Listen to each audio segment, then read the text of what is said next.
কয়েক সপ্তাহের মধ্যেই দেশে ফিরছেন তারেক রহমান, জানিয়েছেন দলের স্থায়ী কমিটির সদস্য এজেড-এম জাহিদ হোসেন।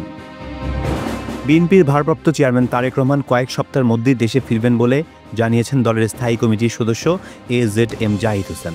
তিনি বলেন, তারেক রহমান ফিরে এসে শুধু বিএনপির নির্বাচনী প্রক্রিয়াই নয়, বরং গণতন্ত্র পুনরুদ্ধারের শেষ লগ্নের নেতৃত্ব দেবেন।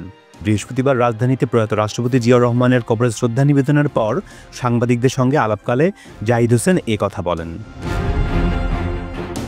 নাগরিক ঐক্য শাপলা চেয়েছিল, দেয়া হয়নি, বললেন সিইসি।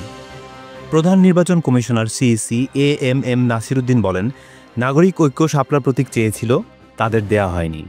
বৃহস্পতিবার বিকেলে নির্বাচন কমিশন ভবনে সাংবাদিকদের সঙ্গে আলাপ করেন প্রধান নির্বাচন কমিশনার এএমএম নাসিরউদ্দিন।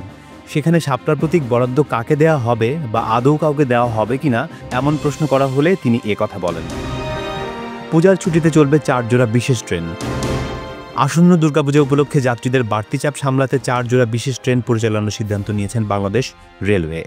এছাড়া 30 সেপ্টেম্বর ও 4 অক্টোবর রাজশাহী ঢাকা রাজশাহী রুটে চলাচলকারী অন্তনগর পদ্মা এক্সপ্রেস ও আন্তনগর মধুমতি এক্সপ্রেস ট্রেনের সাপ্তাহিক অবধি প্রত্যাহার করা হয়েছে।